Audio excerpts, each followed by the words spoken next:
Mbak Riri, saksinya sudah kesini? Iya. Yang 4.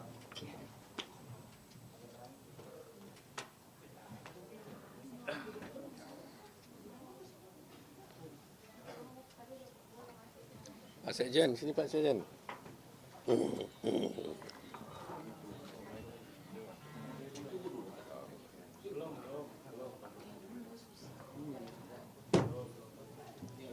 Kita tunggu sebentar ya.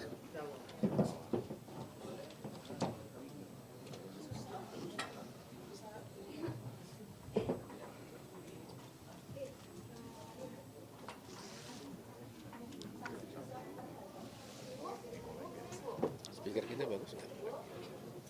Kurang menurut saya. Apalagi suaranya Paut. Kenapa nggak? Nggak ikutan tuh. Nggak berani. Nggak berani.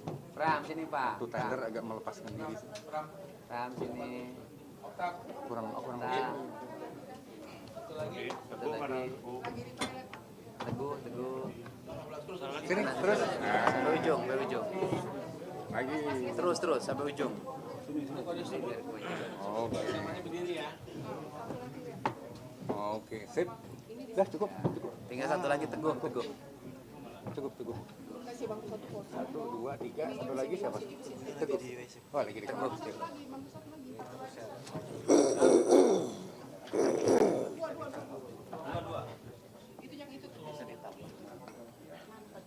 Mana Teguh?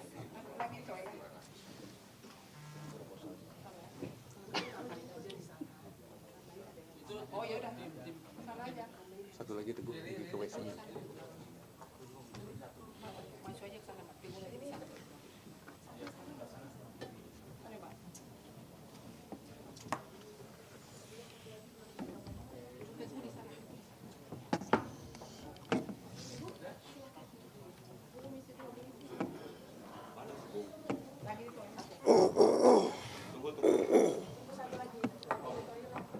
Ya, satu lagi kita lihat.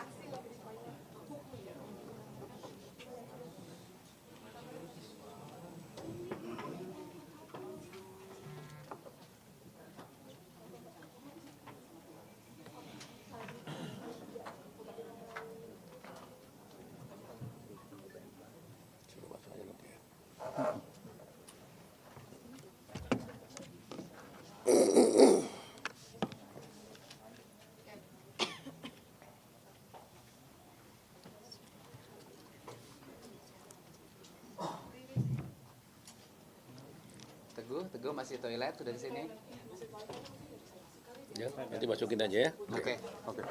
Udah. Oke, mulai.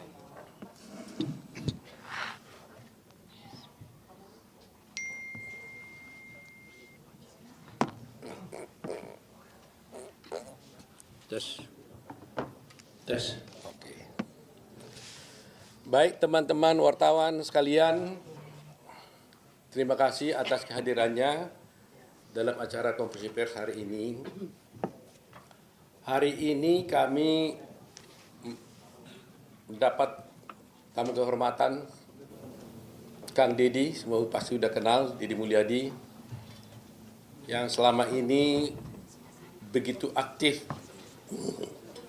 menaruh perhatian pada kasus Vina. Beliau itu banyak melakukan investigasi, pertemuan-pertemuan mengenai kasus Vina ini, sebagaimana kita ketahui bersama dan kita bisa lihat di vlog-vlog dia maupun di dalam video-video yang sudah ditayangkan di media sosial. Kedatangan Pak Deddy ini tidak sendiri, tapi beliau datang bersama dengan 4 orang. Nanti kita jelaskan 4 orang ini adalah 4 orang saksi yang pernah diperiksa di Polda Jawa Barat dan juga pernah menjadi saksi dalam perkara Vina pada 2016 yang lalu. Selain 4 orang ini, kami juga kedatangan bersama dengan Kang Deddy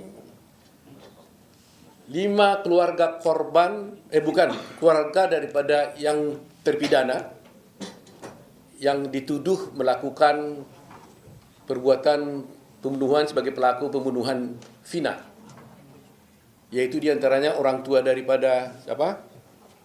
Eko. Jaya, Eko, Eko, Jaya, Suprianto, terus, Eka Sandi, terus sama Hadi Saputra. Hadi Saputra. Jadi ini keluarganya ini datang. Bersama Kang Deddy mereka datang di sini mengadukan bahwa menurut keterangan daripada orang tua yang 5 orang ya berarti ya 5 orang ini, sesungguhnya mereka ini tidak pernah melakukan perbuatan yang sudah dijatuhkan hukuman kepada mereka. Tetapi mereka dulu terpaksa mengakui dalam berita acaranya karena ada penekanan, penyiksaan terhadap mereka sehingga terpaksa mengaku. Itu cerita yang kami dapatkan dari keluarga orang tua daripada 5 orang tersebut. Di samping itu ada 4 orang di sini saksi. Yang 4 orang ini adalah satu bernama Okta ya. Mana Okta? Okta ya. Kemudian saudara Teguh. Nah, ini Teguh. Kemudian saudara Pramudia. Pramuji. Ya? Pramuji ya. Pramudia. Pramudia. Pramudia. Ya. Kemudian Ahmad Saifuddin. Saifuddin. Nah, 2 diantaranya ini pada waktu 2016 dulu itu adalah pernah menerangkan hal-hal yang sesungguhnya tidak sesuai dengan yang fakta yang sebenarnya. Tapi 2 diantaranya tetap konsisten dengan apa yang sebenarnya, yaitu adalah saudara Okta dan saudara Ahmad Saifuddin. Konsisten. Ini konsisten 2 orang ini.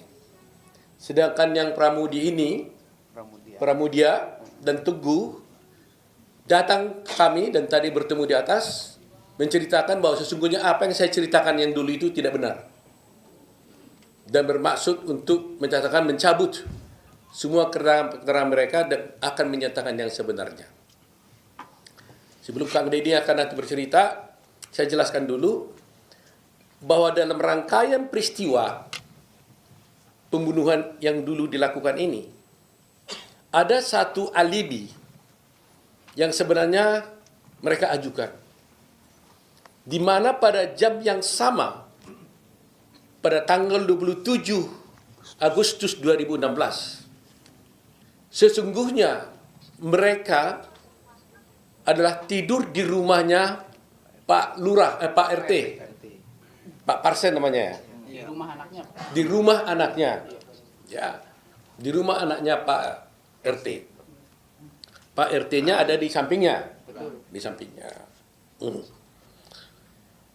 Nah, jadi coba bayangkan, lebih kurang di antara jam-jam tersebut, jam 9 sampai jam 10, jam 12, itu mereka-mereka ini katanya mulanya dari awal, dari sore, dari maghrib, mereka pergi dulu ke rumah, ke warungnya Ibu Nining. Dari rumahnya Ibu Nining, mereka pergi ke rumahnya bapaknya Hadi. Hadi, rumah Hadi. Dari rumahnya Hadi, lebih kurang jam 9, jam 10, mereka pergi ke rumahnya anaknya Pak RT. Dan tidur sampai pagi. Jadi artinya, peristiwa yang dituduhkan kepada mereka itu, yang terjadi di jam-jam yang sama, lebih kurang antara jam 10, jam 9, 10 sampai jam 12 itu, di hari yang sama, tanggal 27 Agustus 2016 itu, mereka itu berada di rumah RT.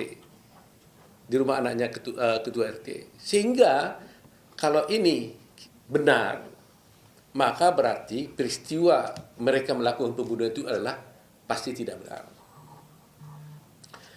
Mereka mengatakan, saya tanya kepada Pramudia, coba jawab, kenapa saudara Pramudia dulu kamu mengatakan bahwa kamu sebenarnya tidak benar ada di rumah itu, di rumah RT, gitu ya?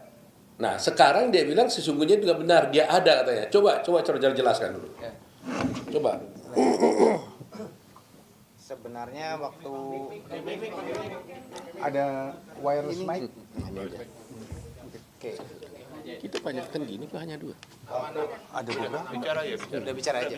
Langsung. Waktu dulu saya di BAP tahun 2016 saya berkata yang sejujurnya. Oke. Saya berkata yang sejujurnya. Lalu itu diralat oleh polisi. Bilangnya kamu bilang tidur di situ, tapi Pak RT sama anaknya tidak mengakui bahwa anak-anak tidur di situ. Nah, maka dari itu saya merasa takut sendiri. Maka dibantulah diubah BAP seolah-olah saya tidur tidak di rumah Pak RT. Seperti itu ceritanya. Nah, itu waktu berita acara di polisi. Ketika kamu diperiksa di pengadilan, apa yang kamu sampaikan? Waktu di pengadilan saya berbicara jujur seadanya. Saya bilang tidur di situ. Waktu kamu tidur di situ, melihat nggak yang 5 orang ini yang sedang dipenjara sekarang itu ada di situ juga tidur? Melihat, Melihat ya? melihat. Baik, setelah itu, kemarin katanya kamu ada diperiksa lagi. Diperiksa Tanggal berapa itu? tanggal 4 apa? Juni Juni. Di mana kamu diperiksa? di Polda. Di Polda. Kamu bilang apa yang sebenarnya di sana? Bilang sejujurnya juga Apa itu? ya bahwa saya tidur di situ tuh. Oh, jadi berita acara kamu di situ di BAP kemarin, Cuma bukan diralat sih, jadi kayak diomongin benar aja, kamu bilangnya tidur di situ, sedangkan Pak RT-nya tidak mengakui bahwa anak-anak tidur di situ, bilangnya gitu. terus Jadi kan saya ngerasa takut lagi. lagi. Emangnya kamu dipukul? Ya sekarang kan saya kan udah punya keluarga, nggak kayak dulu lagi Pak, jadi saya takut. Jadi kamu ngomong apa jadinya? Ya saya bilangnya tidur di rumah lagi gitu. Jadi nggak di situ, nggak di tempat RT lagi katanya. Enggak. Oh, jadi yang benar yang mana? Yang benar saya tidur di Pak RT. Oh, jadi bolak-balik nih. Makanya tadi saya marah sama kamu kan? Saya bilang kalau kamu berbohong, maka akan ada orang yang korban lebih jahat daripada penjahat sebenarnya kalau berbohong mengakibatkan orang lain masuk di penjara. Kan saya bilang tadi kan? Jadi saya nggak mau kalian ini berbohong. Nah, kalau kalian memang betul-betul memang malam itu ada di rumah RT, katakan itu kalian di rumah RT. Tapi kalau memang tidak, ya katakan kalian tidak di rumah itu. Jangan gara-gara kebohongan kalian itu ada orang masuk penjara. Seumur hidup lagi. Ya kan? Jadi ingat itu. Berbohong itu adalah merupakan kejahatan luar biasa juga. Ya. Jadi nanti kamu diperiksa lagi tanggal berapa nih? Besok. Ya katakan yang sebenarnya lagi lah. Kalau kamu betul-betul di rumah RT, tidur di situ, melihat 5 terdakwa ini ada di tempat itu pada waktu yang sama terjadinya pembunuhan, katakan dia ada di sana. Tapi kalau memang kamu betul-betul pulang ke rumah, nggak lihat, tidak tidur di situ, nggak melihat anak-anak itu ada di sana, ya katakan juga seperti itu. Kami Peradi mau bantu kalian kalau jujur, kami juga tidak mau dijadikan alat. Kita harus benar-benar membela kebenaran. Kang Deddy ini sudah begitu capek, mengeluarkan air mata, mengeluarkan biaya, waktu dan tenaga untuk bisa mengungkap kasus ini. Terima kasih nih Kang Deddy, luar biasa nih Kang Deddy ini. Ya, luar biasa. Kami sendiri merasa tersentuh sekali. Sebenarnya ini tugas pengacara sebenarnya itu. Ya, tapi Kang Deddy sudah mulainya, maka kami juga tergerak hatinya untuk bisa membantu ini. Nah, itu tadi Pramudia. Kemudian satu lagi Teguh. Nah, apa yang terjadi dulu Teguh? Waktu dulu kamu di BAP zaman dulu 2016 kamu ngomong apa? Ya pertama awal sesuai yang ada di kejadian di situ. Cuman di Teguh nerangin yang sebenarnya malah nanti kamu akan terlibat gitu. Jadi seolah-olah Teguh tuh tidak tidur di rumah Pak RT, padahal mah tidur di rumah Pak RT. Jadi waktu itu di BAP seperti itu. Nah, waktu di pengadilan tahun 2016 dulu, kamu ngomongnya gimana tentang itu? Kalau saya ingat Teguh yang ngomong kayak gitu, terus ada waktu itu agak dikat gitu. Waktu itu kamu mau ngapa sebenarnya? Mau bilang apa waktu itu? Ya yang sejujurnya Teguh. Yang sejujurnya itu apa? Ya, yang kumpul di rumah Bu Nene, terus di rumah Hardi, terus tidur ke rumah Pak RT. Artinya kamu tidur di rumah Pak RT pada tanggal 27 Agustus. Iya. Jam berapa lebih kurang? Kalau nggak salah sekitar jam 10 tidur di rumah Pak Lebih RT. RT. Waktu di rumah Pak RT kamu melihat nggak 5 orang terdakwa ini? Ada Ada di situ. Siapa aja yang ada di situ? Eka, Jaya, Hadi, Supri, Eko. Eko. Iya. Saya mau tanya satu hal paling penting ini ya.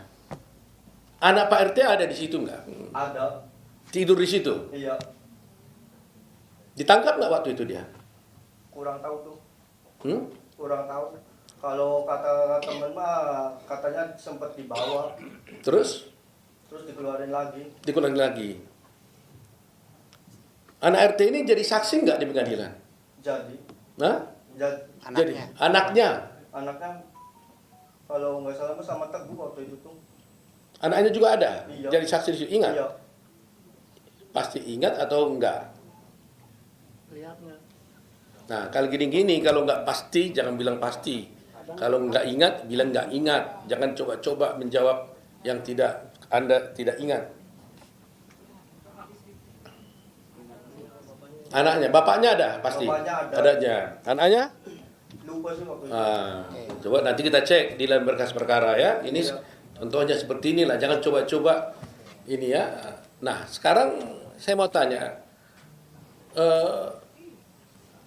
Kalian kan bilang bahwa kalian tidur di rumah Pak RT. Pak RT-nya tahu nggak kalian di rumah Pak RT itu? Di rumah anaknya itu? Tidak tahu. Hah? Tidak tahu Pak RT-nya kalau anak-anak tidur di situ. Tidak tahu? Artinya tidak ada di situ? Iya. Oh, tidak tahu? Mungkin dia di rumah sebelahnya. Di rumah sebelahnya? Iya. Soalnya rumahnya kan dekat-dekatan tuh, sebelah-sebelahan. Karena menurut berita acara, mungkin Pak Kandidi bisa jelasin, Pak RT ngomong apa Pak Didi ya? Iya. Jadi Pak RT-nya tidak mengakui anak-anak tidur di rumahnya anaknya Pak RT. Jadi Pak RT itu tidak mengakui Iya. kamu dan teman-temannya itu tidur di rumah anaknya. Iya. Itu berita acaranya begitu Pak RT. Iya. Padahal kalian Padahal tidur. tidur situ. Nah, ini peristiwa hukum yang akan luar biasa nanti. Pak RT tidak mengakui mereka ini tidur di rumah dengan lama. Jadi Pak RT tidak mengakui mereka ini tidur di rumah anaknya Pak RT. Sementara mereka ini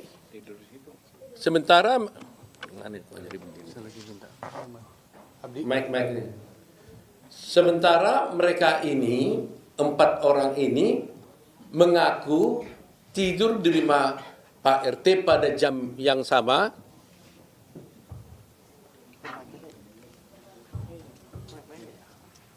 Ya, jadi Pak RT ini tidak mengakui mereka ini tidur di rumah Pak RT. Sementara mereka ini mengakui bahwa mereka tidur di rumah Pak RT pada waktu yang sama, bersama-sama dengan 5 orang terpidana yang sekarang di dalam penjara. Ini isu sentralnya di situ. Dan 5 orang terpidana yang ada sekarang ini juga mengatakan mereka tidur di rumah Pak RT. Artinya ada 9 orang yang mengatakan mengaku tidur di rumah Pak RT. Tapi hanya 1 Pak RT mengatakan tidak tidur di rumah Pak RT. Dan anehnya anak Pak RT ikut tidur bersama mereka. Tapi cerita tentang anak Pak RT ini sendiri kami tidak tahu. Kenapa dia tidak ikut menjadi terdakwa di sini? Karena menurut mereka sebelum ke rumah Pak RT, mereka itu sama-sama pergi ke warung Ibu Nining, kemudian kembali ke rumah Hadi bersama-sama dengan anak Pak RT, dan kemudian tidur di rumah Pak RT. Pertanyaannya, kenapa anak Pak RT ini tidak ikut?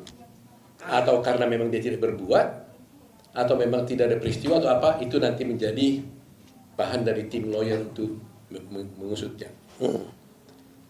Nah, sekarang ada 5.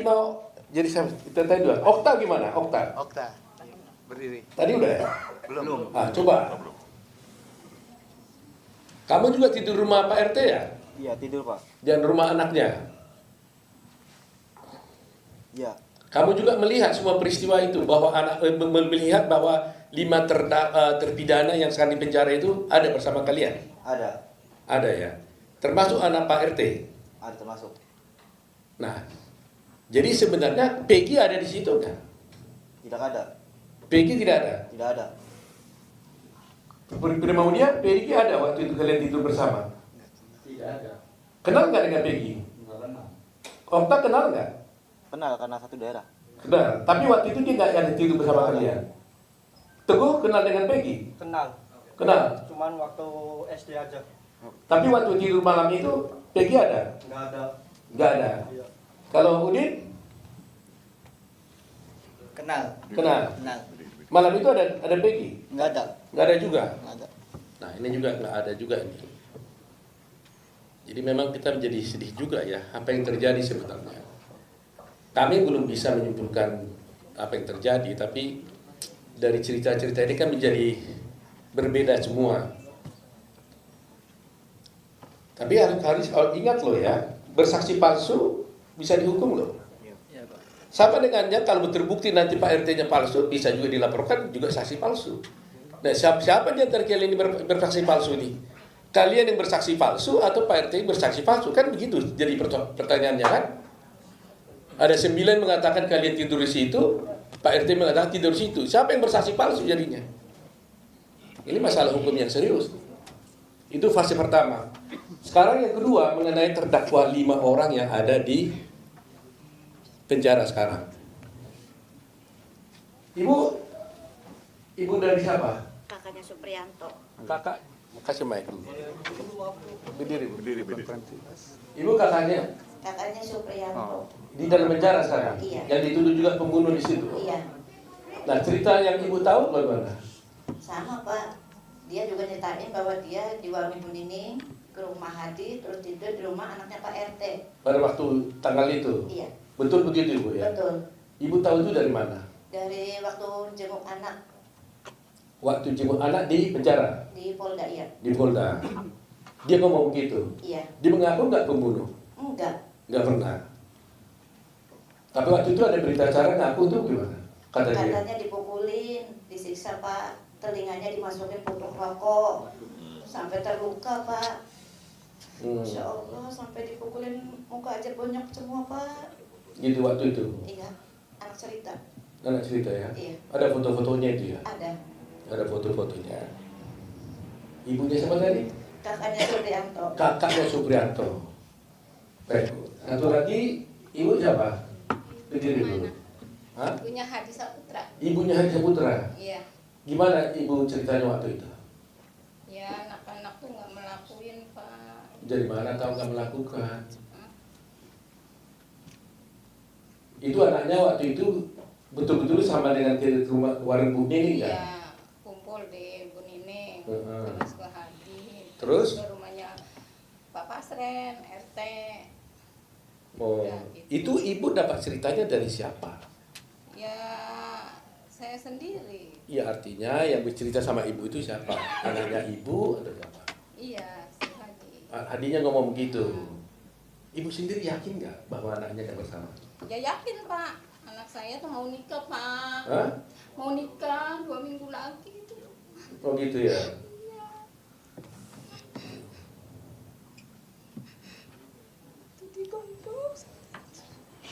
Jadi semua bilang begitu ya, bahwa sesungguhnya mereka ada di tidur rumah Pak RT pada tanggal 7. Baik Bu ya. Baik. Jadi sekarang ini ibu siapa? Ya, Kak Sandi. Ibunya Eka. Eka. Bagaimana cerita ibu tentang itu? Paginya tuh saya tanya, Kak kamu dari mana? Tidur di Bapak RT katanya. Udah gitu aja. Tanggal berapa itu katanya? malam minggu. Malam minggu, tanggal 27 Agustus itu, Iya. 2016 ya. Dia cerita juga Kak bahwa mereka bersama-sama Iya. ke rumahnya Ibu Warung Ning, gitu ya. Ibu juga yakin ya Enggak. bahwa anaknya bersalah ya. Jadi apa yang Ibu rasakan selama ini, kan dia udah penjara sekian tahun gitu. Apa? Kenapa dia mengaku pada waktu itu? Ya kan dia ngebelain adiknya. Hah? Adiknya nih. Bagaimana ceritanya? Ngebelain adiknya biar keluar. Kan 2 anak saya. Siapa satu lagi? Renaldi. Renaldi. Terus? Dia bisa keluar karena dia nggak ngaku terus. Jadi gimana katanya? Supaya Renaldi tidak ikut keluar, terus? Kakaknya tuh mengakui. Tapi itu tuh apa sih? Mike. Petunjuknya Jaya. Petunjuknya apa sih? Sudirman. Sudirman. Itu petunjuknya Sudirman. Katanya ini bawa ini gitu. Jadi anaknya Ibu Renaldi Sama Eka Sandi. sama Eka, nama anaknya. Mm-mm. Nah, Eka mengatakan dia mengaku asal adiknya tidak keluar. Yang minta ngomong itu siapa? Ardinya ngomong Bilang sama? sama saya, kan dia kan keluar. Udah dibonyok-bonyok itu juga Pak. Yang monyo-monyoin siapa? Ya polisi Pak. Polisi. Jadi polisi bilang sama si Eka, kamu harus ngaku gitu. Supaya nanti kalau kamu ngaku, Enggak, adiknya gimana? Ekanya ngomong ke adiknya, kamu itu harus keluar karena kamu tuh nggak salah, nggak pernah nongkrong. Dia mah di rumah aja Pak. Kalau Eka sih ya kumpul-kumpul. Nggak, maksud saya kan belain adiknya, dia adiknya supaya keluar, Iya. Ekanya harus ngaku gitu. Iya. Begitu Iya, nggak? iya betul. Nah, yang suruh harus ngaku itu siapa? Angga Sudirman kan Eka ini bawa ini, Iya. bawa ini. Iya. Jadi ya udah saya aja yang jadi korban gitu. Oh, Pak. Cukup tangannya aja. gitu, dijadikan cukup gitu aja. Iya. Untuk nyamatin adiknya. Oh, baik. Nggak ada yang satu. Sekarang ini ibu siapa nih? Punya Eka. Kalau ekanya ada, kalau adiknya nggak ada. Nah, gimana ibu ngetahu? Sama kayak gitu Pak. Sama. Ibunya, ini ibunya Eko ya. Sekarang Eko umur berapa sekarang, Bu? 35 Pak. 35. Waktu itu memang ibu yakin dan tahu bahwa dia tidur di rumah Pak RT malam itu ya. Ya anaknya paling nurut Pak. Suka bantu di rumah, nimbang-nimbang apa nggak bisa di pasar. Gitu. Tapi jarang main, kalau main jam 8 saya cari, saya tuntut pulang. Gitu Yang ya. pernah ini anakku. Iya. Kan ini kayak gini kita trauma Pak sampai sakit, sampai baru.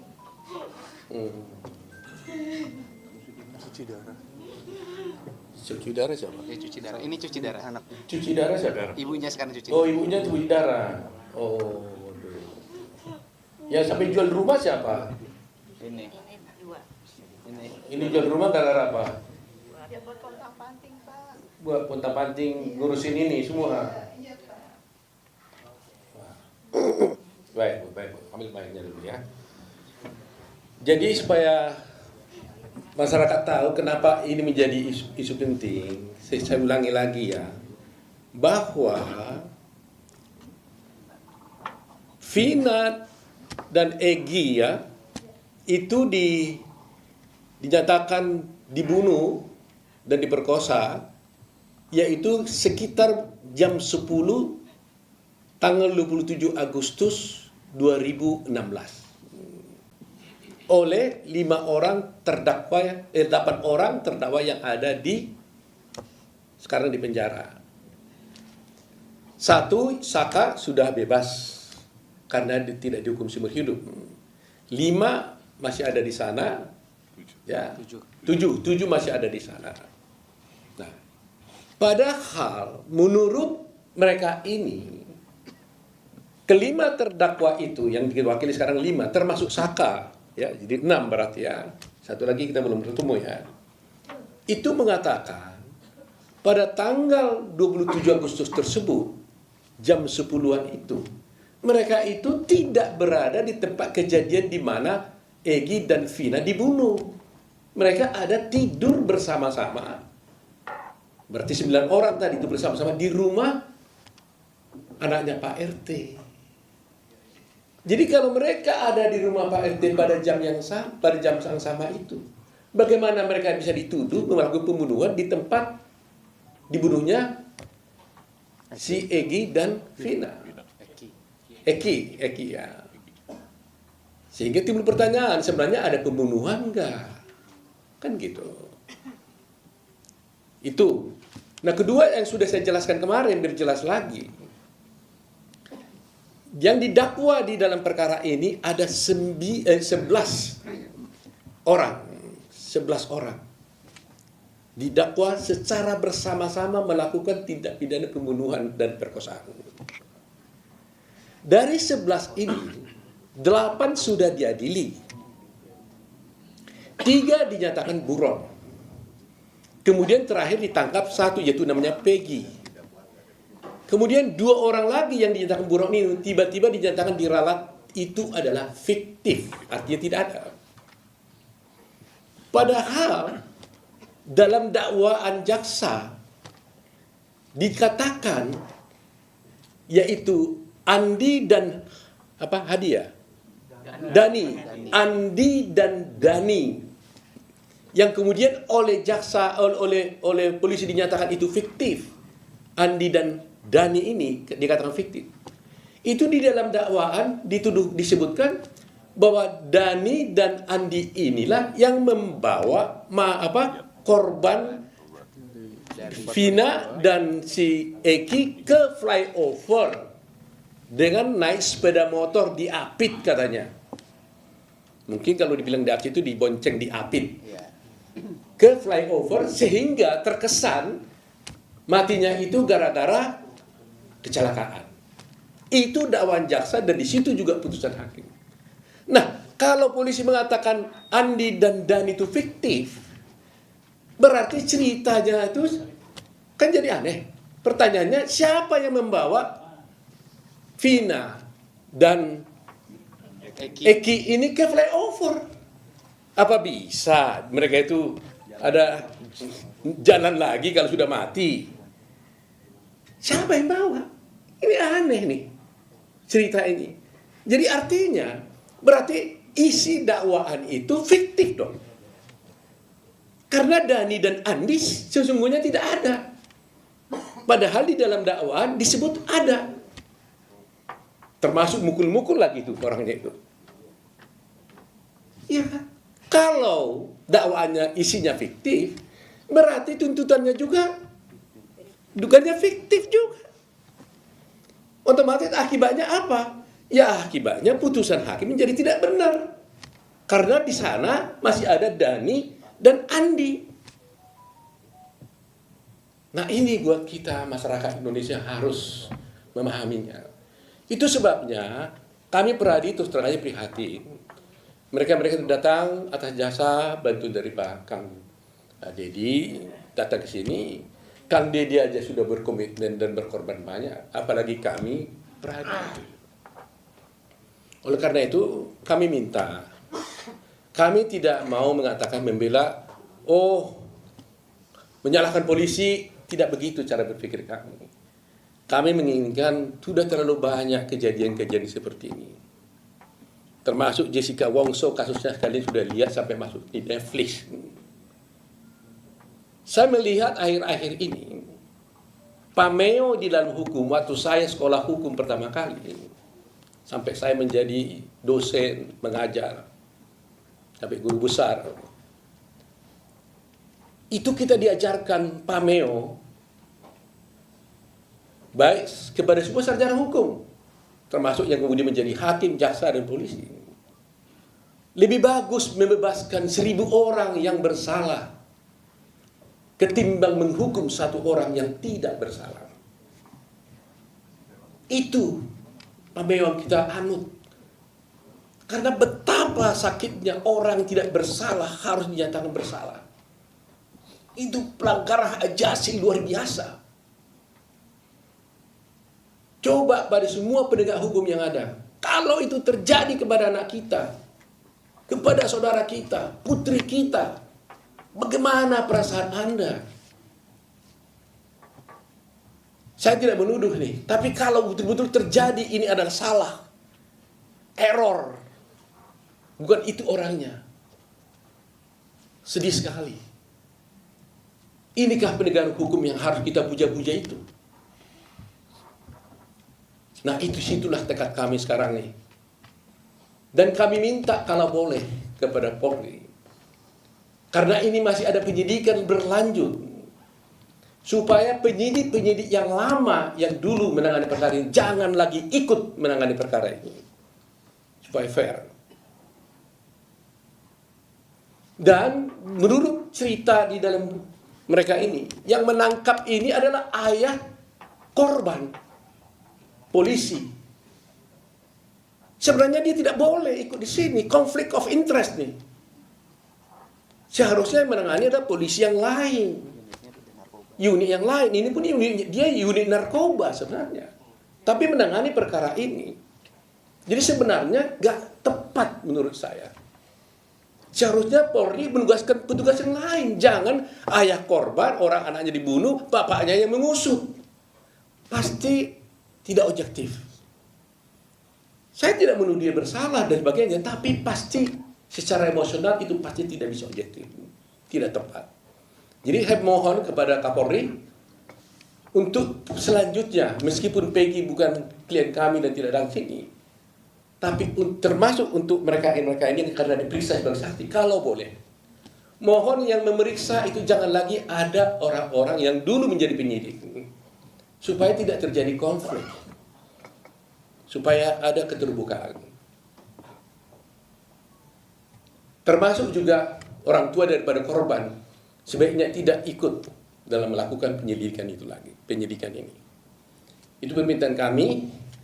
Dan selanjutnya saya minta bantuan dari Kang Deddy untuk bisa memberikan penjelasan kenapa sih Kang Deddy kok begitu sampai mati-matian nih mau datang membawa mereka ke sini, sampai nangis beberapa kali. Saya lihat tadi juga saya di atas berdua nggak ada orang, nangis beliau nih. Saya sih nangis dalam hati saya, tapi beliau sampai adutkan air mata. Kalau saya sudah sering nangis menghadapi seperti ini. Jadi ini saya coba dengar suaranya Kang Deddy.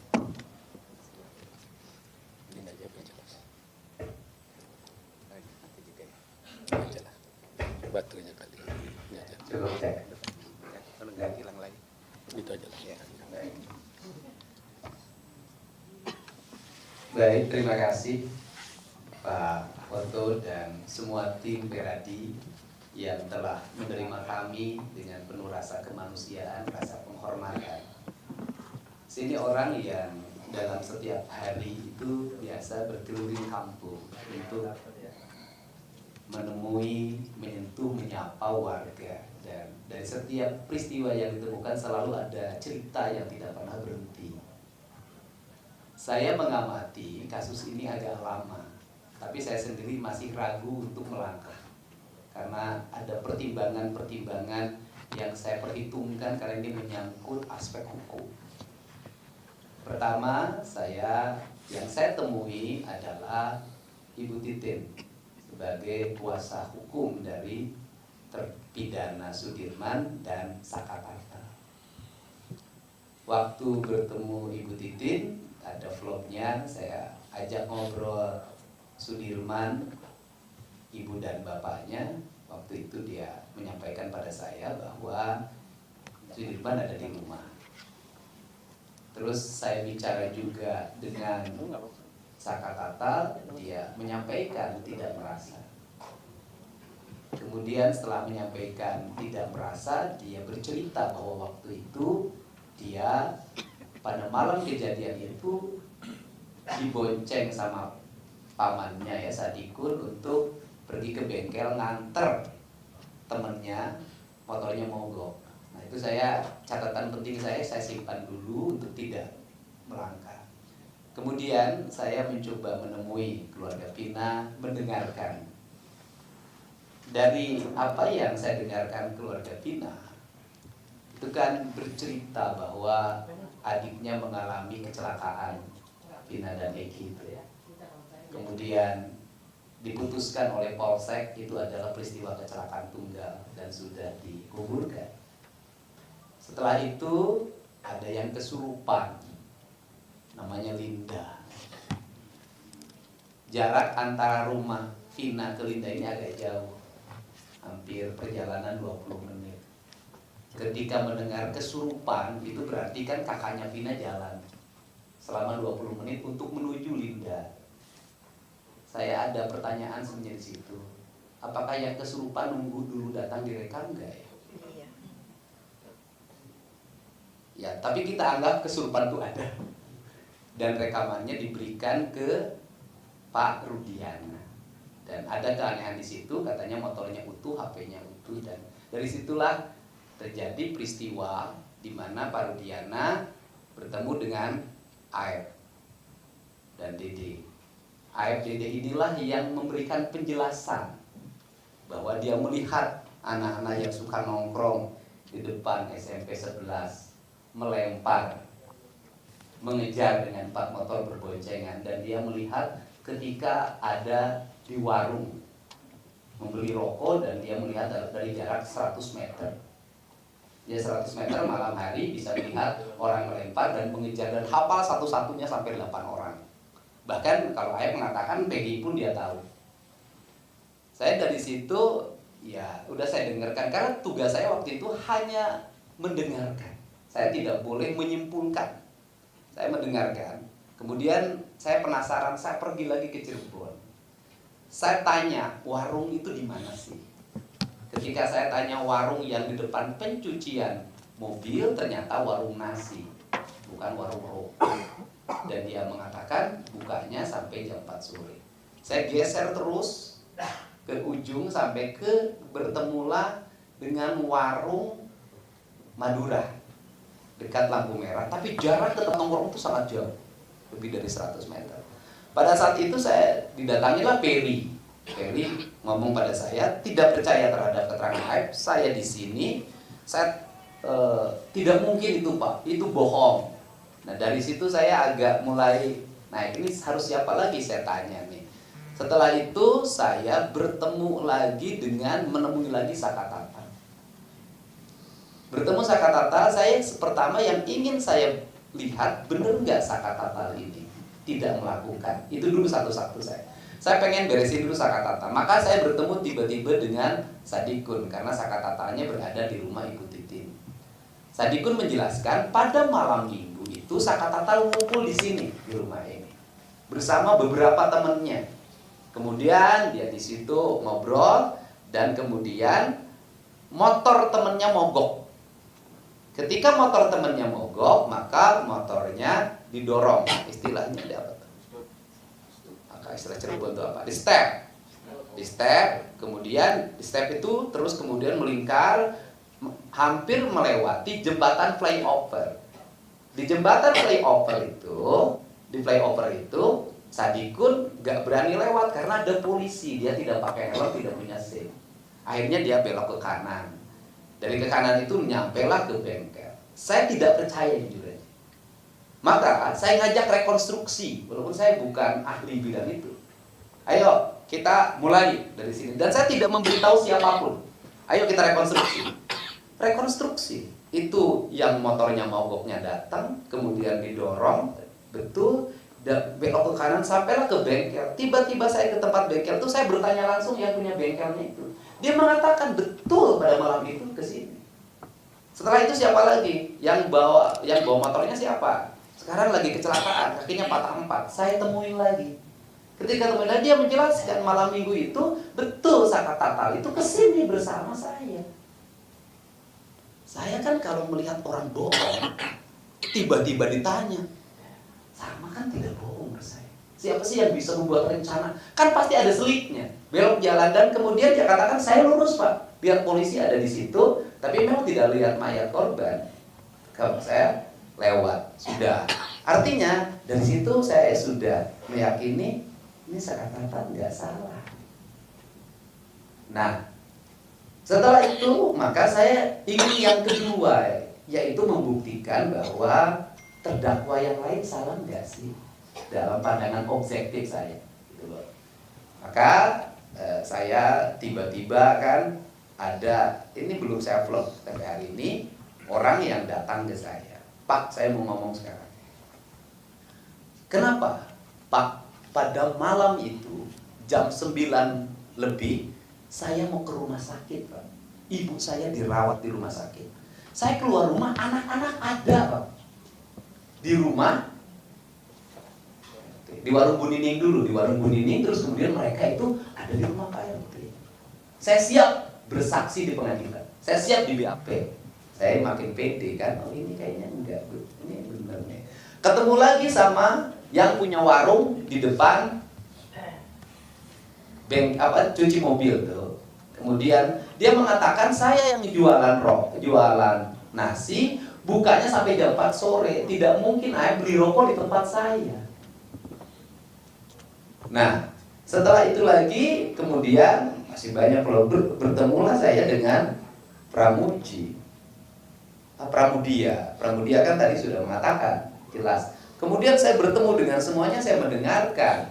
Setelah saya mendengarkan, ya akhirnya saya berkesimpulan bahwa tidak mungkin orang melakukan pembunuhan, pemerkosaan pada waktu yang sama dengan posisi yang berbeda. Tetapi saya menyampaikan, kalau debat kita terus-terusan di medsos, kalau debat kita terus-terusan di TV, nggak akan pernah selesai masalah mereka. Saya khawatir ketika isu ini menurun, tidak jadi perhatian publik, nasib mereka nggak ada yang ngurus. Apa sih yang dibutuhkan dari para terpidana ini adalah PK dengan adanya novum baru. Maka saya sampaikan, sudahlah. Sekarang langkahnya berikutnya harus bertemu dengan pengacara, advokat, tokoh yang secara hati nurani itu tergerak berdasarkan pertimbangan rasa dan kemanusiaan, bahwa ini ada orang-orang yang hidupnya susah, kerjanya kuli bangunan, sudah ada yang meninggal ibu dan bapaknya, bahkan yang satu meninggal ibunya ketika sudah di penjara, yang harus diselesaikan secara hukum, tidak lagi hanya perdebatan di media sosial dan televisi. Maka saya mencoba untuk bertemu dengan Pak Oto Hasibuan, karena saya tidak bisa beracara, saya hanya bisa menyampaikan di media sosial lewat channel yang saya miliki. Untuk itu, maka inilah kesempatan bagi keluarga terpidana untuk mengetuk hati pemilik rasa keadilan, Mahkamah Agung yang nanti menangani PK. Semoga terketuk hatinya. Dan kita tidak akan bisa menyimpulkan kebenaran dari seluruh ini kalau tidak turun. Ini kan banyak orang yang berkomentar yang tidak turun, tidak menyaksikan dari pintu ke pintu, dari kampung ke kampung, dari gang ke gang, hanya mendapat informasi dari sajian yang ada.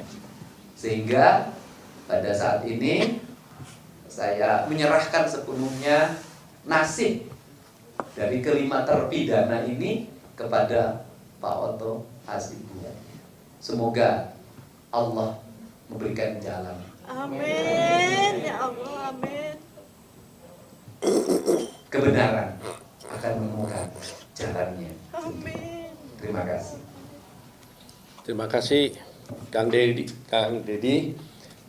Teman-teman semuanya, sebelum saya serahkan, mungkin kalau ada teman-teman nanti yang mau komen bicara, kami ingin sampaikan besok ini ada 4 orang yang dipanggil jadi saksi di Berapa di Polda berapa orang? 3 di Polda Jawa Barat, 1 di Polres Cirebon.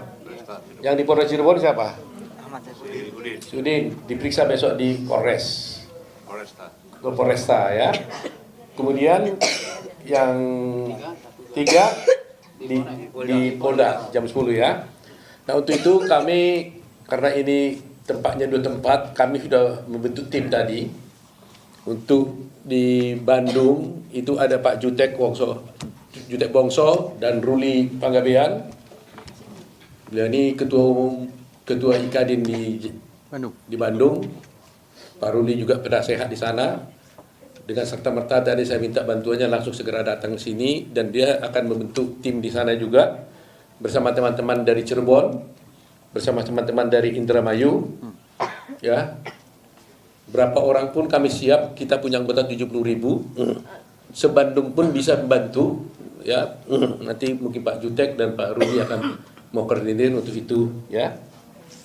Di samping itu, kami juga karena meskipun orang tuanya datang ke kami, tapi kalau 5 orang yang di sana yang terdakwa itu, yang terpidana itu tidak bersedia memberikan kuasa kepada kami, tidak berkeinginan, kami juga nggak bisa bantu untuk PK-nya. Jadi kami tadi udah minta kuasa dari keluarganya ini agar kami bersama-sama keluarga bisa bertemu dengan 5 terpidana itu, bertanya apakah sungguh-sungguh mau mengajukan PK atau tidak. Kalau memang mereka mau PK, kami tim Peradi ini bersedia. Ada Pak Jutek Bongso, sini ada Jum Armain, ada Pak Nyana, ada Pak Dwi, ada Pak Nikolai, ada Ruli, ada Bostam, ada Riri, ada Ririlan, ada Eli, Anita, banyak sekali yang siap membantunya, termasuk tim-tim yang lain. Mungkin untuk Bandung aja tadi udah terkumpul 30 orang ya. 40 lawyer di sana udah siap untuk bantu, dan yang lain siap untuk menunggu aba-aba lah. Karena ini kan banyak nih kan, 5 terdakwa ya, kita nggak tahu ya. 5 terpidana ini kan akan mengajukan PK. Jadi itu teman-teman semuanya. Terima kasih Kang Dedi, tetap berjuang bersama kami. Ya, kami sudah sepakat tadi dengan Kang Dedi. Pak Kang Dedi akan ikut serta terus selama perjuangan ini. Kami komunikasi juga nanti melalui Kang Dedi, karena Kang Dedi sudah begitu erat dengan ibu-ibu di sana. Ya, dan Kang Dedi luar biasa.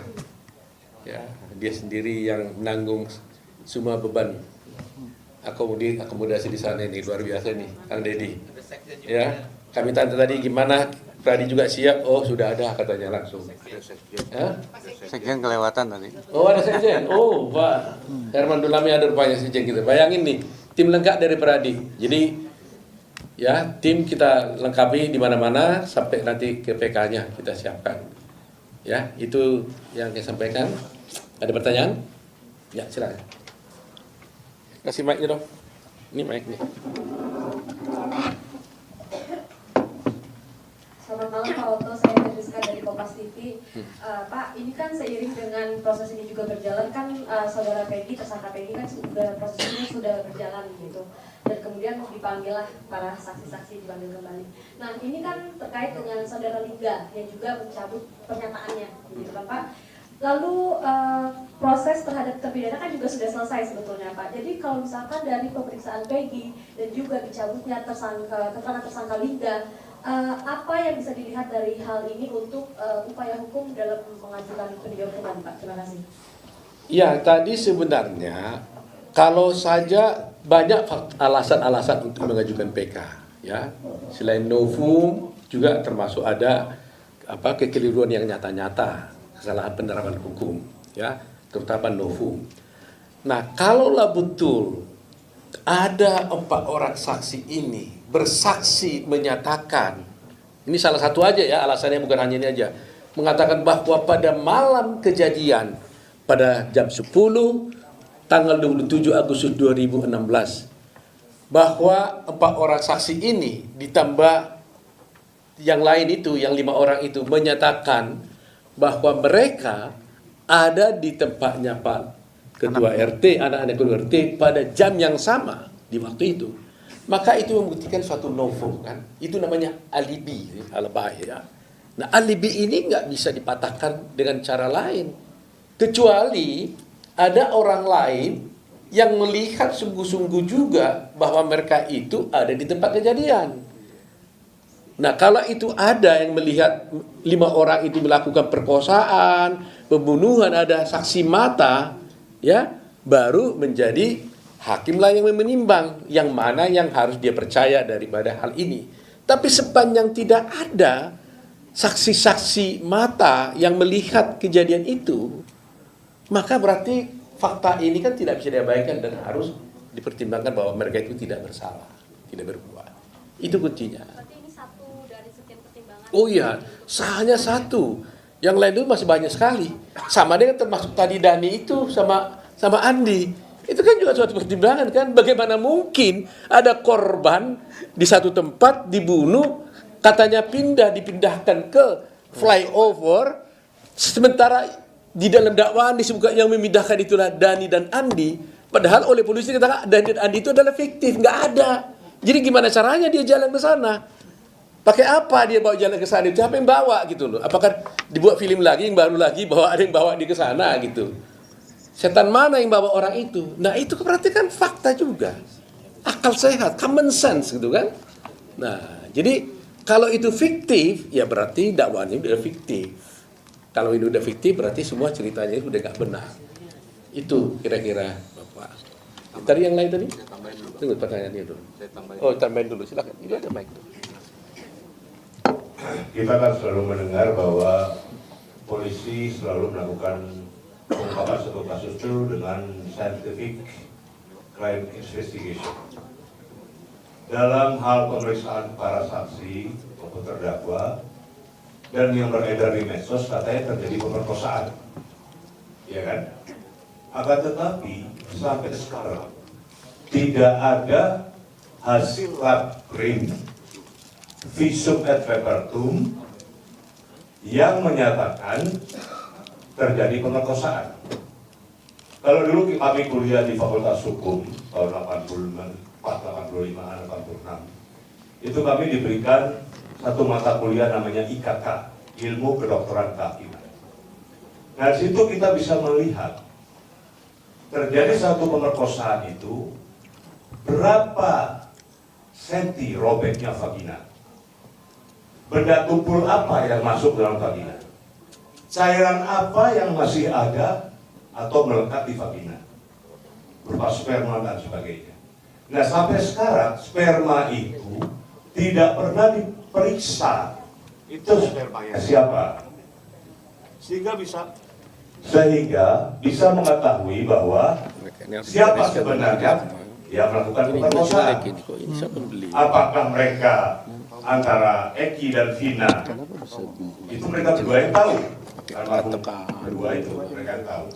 Tetapi untuk scientific criminal investigation itu harus dibuktikan bahwa terjadi pemerkosaan itu sperma siapa yang melekat atau ada di sekitar vagina. Saya kira itu yang perlu dibuktikan, sehingga itu mungkin juga akan menjadi salah satu bahan bagi kami untuk mengkoreksi. Saya kira itu. Silakan. Kasih mic-nya, mic. Ada mau bicara, ini ada mic. Saya Rizky dari tv1news.com. Bapak yang bertanya nih pandangan peran. Ini kan kasus awalnya dari kesurupan lalu diterima rekaman terhadap ayah almarhum Eki Rudiana dan diberikan laporan model A ya Pak, kepolisian ya Pak kalau tidak salah. Nah, dari Brady sendiri, apakah perlu dirancang kembali BAP yang sebelumnya dengan penyidik yang baru ini, terus keterlibatan itu Rudiana ini dianggap peran ini dalam pengungkapan kasus ini seperti apa Pak? Baik, jadi gini, memang berita ini menjadi viral karena ada film horor lagi filmnya kan? Iya. Itu sebabnya kami selama ini nggak begitu tertarik karena saya pikir itu film horor apa kaitannya dengan urusan ini. Tapi ternyata itu hanya trigger kan. Tapi kasus sebenarnya setelah kita lihat memang banyak keanehan. Ya kan itu persoalannya. Jadi kami berpendapat bahwa kadang-kadang memang suatu peristiwa itu bisa muncul menjadi perhatian karena ada sesuatu hal yang unpredictable gitu ya, tidak kita perkirakan gitu. Nah, oleh karena itu Pradi berpendapat bahwa kasus-kasus seperti ini kan kalau di luar negeri disebutkan dark number gitu ya. Ya, dark number itu selalu kasus yang gelap gulita yang tidak terungkap apa yang sesungguhnya terjadi. Dan menjadi polemik di tengah-tengah masyarakat. Ya. Nah sekarang kan fakta hukumnya kan dia orang sudah bersalah. Kita nggak boleh ingkari. 8 orang ini udah terpidana. Itu adalah putusan hakim. Meskipun itu kita merasa salah, tapi harus diakui itulah putusannya. Itu secara fair harus begitu cara berpikir kami. Apapun dia bersalah. Sama dengan Jessica Wangso. Semua orang mengatakan dia tidak bersalah. Tapi karena hakim mengatakan bersalah, ya itulah hukumnya. Ya kan, itulah hukumnya. Nah, disinilah kita dapat terpanggil untuk mengungkap itu. Tapi pengungkapan kami ini kan juga tetap harus melalui cara-cara hukum. Kita nggak boleh mengungkap kasus ini dengan cara-cara melawan hukum. Makanya benar Kang Deddy, dia melakukan penyelidikan sebagai semacam private investigator gitu, detektif swasta. Tapi at the end, dia datang ke Pradi membawa kasus ini. Itu agak jempol kita. Karena dia tahu di mana dia bertindak, di mana dia harus tidak bertindak. Ketika dia sudah melakukan penyelidikan, dia merasa harus diproses hukum. Dia bawa ke Pradi. Itu yang kami puji dari Kang Denny ini. Nah, oleh karena itu, ungkapan lebih lanjut, kalau Anda bertanya tentang bagaimana peranan Rudiana ya, itu ayahnya korban itu ya. Nah, itu yang kami katakan. Sebenarnya Pak Rudiana sendiri juga harus melepaskan dirinya dari kasus ini dulu. Kalau dia yang muncul kan itu subjektivitasnya kan muncul. Dia tidak bisa lagi jujur, subjektif melihat kasus ini. Jadi, tapi sudah terjadi, mau diapain ya kan? Kita tidak mau lagi ngukip itu. Tapi ke depan, karena Peggy sekarang diperiksa, ya kan? Supaya lagi baik, independen dan terang-benderang. Kalau boleh jangan lagi ada lagi penyidik-penyidik yang lama untuk ikut-ikutan di dalam melakukan penyidikan terhadap kasusnya Peggy. Sebab kalau itu ada akan begitu lagi nanti kejadiannya ini. Stigmanya begitu terus. Tidak ada yang pembaruan. Ya kalau boleh dirombak lagi semuanya. Ya kan? Supaya fair gitu loh kan, supaya terlihat bagaimana penyidikan itu dilakukan dengan sebaik-baiknya. Itu cara berpikir kita ini. Ada yang lain? Silakan. Baik. Kecil dulu. Francisca dari Nusantara TV. Mau nanya, ini kan berarti terkonfirmasi ya bahwa langkah hukum selanjutnya akan mengajukan peninjauan kembali begitu. Apakah itu berdasarkan keterangan dari 4 saksi ini aja atau sudah mempersiapkan alat bukti lain untuk melakukan peninjauan kembali itu?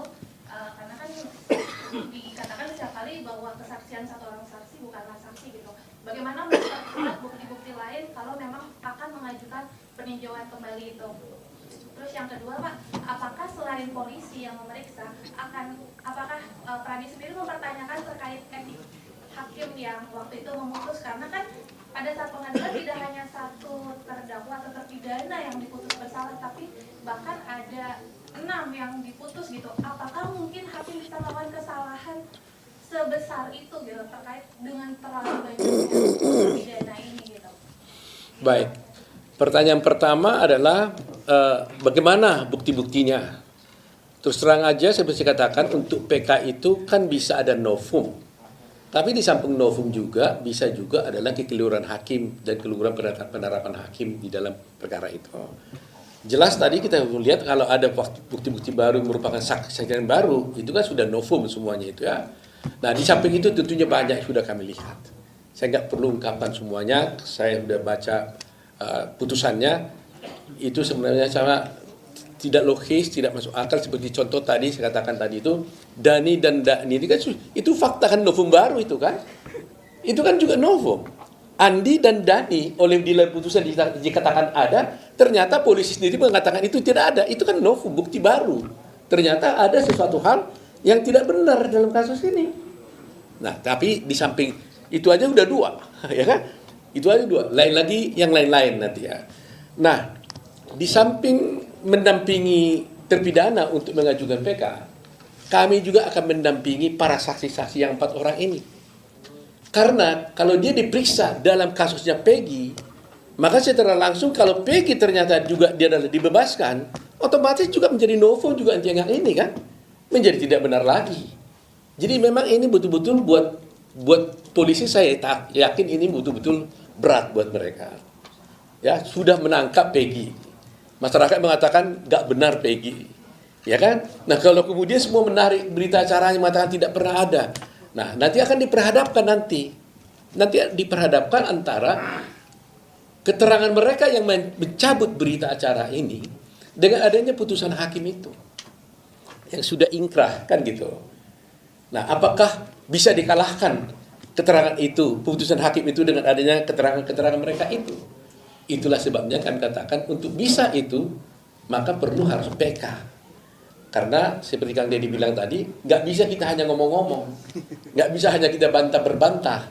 Yang benar adalah ajukan PK, lihat hasilnya. Kalau hakim PK mengatakan dia tidak bersalah, selesai, gitu.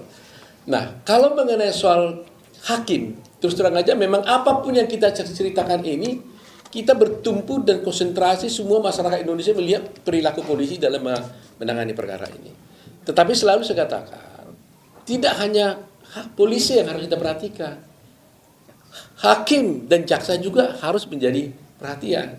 Jadi oleh karena itu Jaksa Agung tolong hati-hati juga dalam mengajukan perkara ini. Kalau menyatakan perkaranya PGP 21, nanti kita lihat lagi, tolong hakim juga hati-hati. Ya, jadi satu set ini harus sama. Tapi kalau satu setnya berbuat yang tidak baik, ya jelek juga buat negara kita. Tapi kalau satu setnya berbuat untuk yang baik, ya kita pujilah dia. Gitu. Jadi itu ya. Jadi soal apakah dia melanggar kode etik atau tidak, nggak bisa. Seperti katakan tadi itu, hakim meskipun putusannya salah, harus dianggap benar. Nggak boleh dituduh dia melanggar kode etik. Kalau kode etik itu adalah kalau dia melanggar perilaku hakim di luar atau dalam persidangan cara mengadili dan sebagainya, atau dia terima suap dan sebagainya. Tapi kalau tidak ada indikasi itu nggak bisa disalahkan. Gitu loh. Makanya dia menghukum demi keadilan yang berdasarkan ketuhanan Maha Esa. Yang ini sudah hampir nggak pernah lagi dia ini diperhatikan ya, sama saja lah. Ya, jadi itu yang menjadi pikiran kita gitu. Oke, ada lagi? Silakan. Ya. Izin, saya dari Radio El Sinta, Pak Ketua. Yang saya mau tanyakan, ini kan pasca kasus ini kembali kasus Vina, apakah keempat saksi ini nantinya akan mengajukan permohonan ke LPSK untuk kedepannya? Terus yang kedua, tadi Pak Deddy bilang ada rekonstruksi ya terhadap Saka dan lainnya. Itu rekonstruksinya itu letaknya di Kecomberan atau di Kepongkungan? Terima kasih. Silakan Pak Deddy. Iya, yang rekonstruksi itu dari rumahnya Saka ke bengkel. Rumahnya Saka itu kelurahan mana? Rumahan Karya Mulia, kan? Dari kecamatan Kesambi. Jadi dari situ direkonstruksi itu jalan, saya ikut naik motor bonceng terus. Oh ternyata memang alurnya nggak ada yang ke kanan, nggak ada yang kiri. Semuanya alur yang seperti yang dia ceritakan sama. Terus sampai ke tempat yang dituju itu kan mendadak. Saya katakan, bener nggak waktu itu bengkel kesini ada yang ngebengkel? Iya Pak, sampai malam. Terus mana yang mogok yang bawa motornya? Patah kakinya. Saya tanya lagi, iya Pak, sumpah memang dia ada. Gitu. Kemudian saya tanya, dulu di pengadilan, iya Pak, saya menyampaikan di pengadilan kalau yang punya bengkel, kalau yang patah kakinya nggak ke pengadilan. Dia di BAP dan mengatakan apa yang sebenarnya terjadi. Jelas ya? Ada lagi? Akan mengajukan ke LPSK kapan? Nanti kita pertimbangkan. Ya, kita bicara dulu dengan para saksi, kira-kira bagaimana kondisinya gitu. Tapi Ya. selama ini udah ada intimidasi belum Pak Terhadap Bang saksi ini langsung tanya aja. Kalian intimidasi enggak? Kalau untuk sekarang mah Enggak ada. Polda enggak. Hah? Kalau untuk sekarang mah di Polda Di Polda nggak ada, ya? Nah, coba berdiri. Kalau untuk sekarang mah di Polda nggak ada, belum ada. Semuanya tempat-tempatnya itu yang nggak ada ya. Ada yang lain? Nggak ada. Jadi sementara nggak diintimidasi, tapi kemarin kasih berita acaranya kenapa berubah? Ya, saya ngerasa takut sendiri. Oh, bukan polisi dong yang salah dong. Kamu yang salah waktu gitu. Kenapa jadi takut sendiri? Karena apa? Ya karena saya kan sekarang udah punya keluarga sih Pak, takut yang lain jadi pikiran. Lo maksudnya kenapa jadi kenapa takut membuat yang takut kayak kebayang-bayang gitu Pak. Emangnya polisi bilang apa? Ya bilangnya terserah kamu sih, mau bikin BAP baru atau yang lama, cuma saya nggak mau tanggung jawab nih, dia bilangnya kayak gitu. Nah disitulah saya terpikir kembali gitu. Nggak mau tanggung jawab nih gitu. Iya. Jadi terpikir kembali, kenapa jadi berbohong? Iya, takut sendiri. Mental. Inilah lo mental. Jadi ini sebenarnya benar-benar kak kamu menyatakan ini?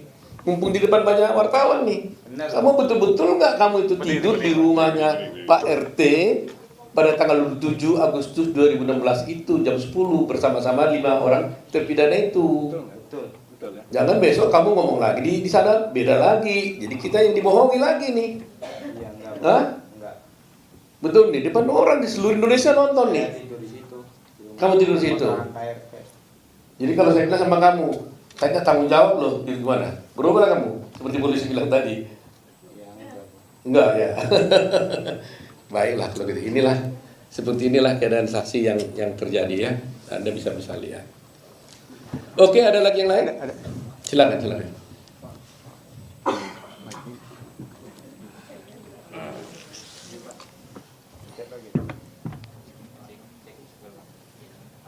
Ingin bertanya untuk saksi dalam kegiatan ini kumpul-kumpul gitu, apa rutin, apa hanya malam itu aja? Dan untuk para keluarga, tadi ada yang menyampaikan kalau Sudirman menunjuk kalau ini pelakunya. Sementara yang kita tahu Sudirman sendiri di belakangnya kamu. Terima kasih. Ya, siapa yang bisa jawab? Okta. Dalam rangka apa malam mingguan? Kumpul. Diri, kamu ganteng tapi belum laku. Oh, belum kawin dia belum, nih? Mbak. Biasanya bukan seperti biasa sih ya. Memang kalau setiap malam minggu itu nggak ada kegiatan, jadi itu kumpul-kumpul dan itu tidak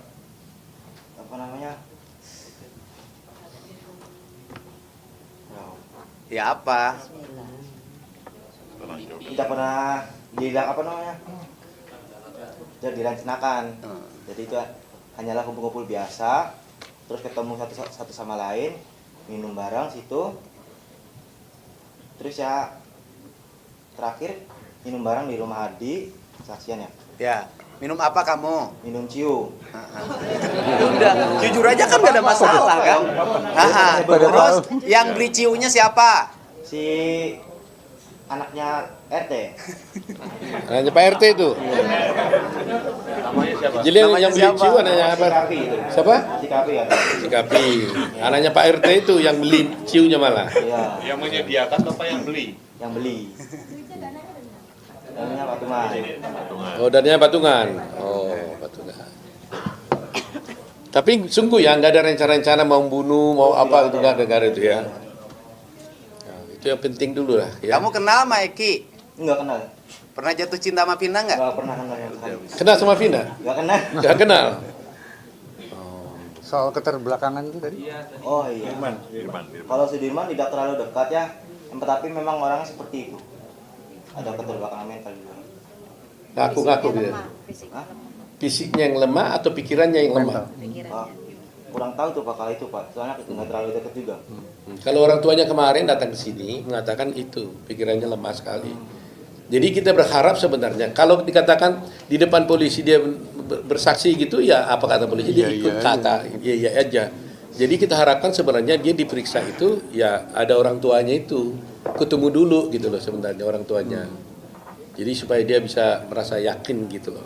Kalau tidak apapun dikatakan hari ini bilang iya iya, kalau bilang A, besok bilang B gitu, ngikut aja katanya. Itu versi orang tuanya Sudirman gitu. Oke, ada yang lain lagi? Habis. Cukup? Oke ya. Terima kasih ya. Terima kasih ya. Terima kasih.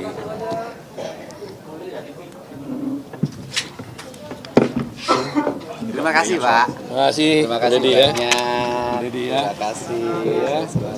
Terima kasih banyak. Ya. Ya.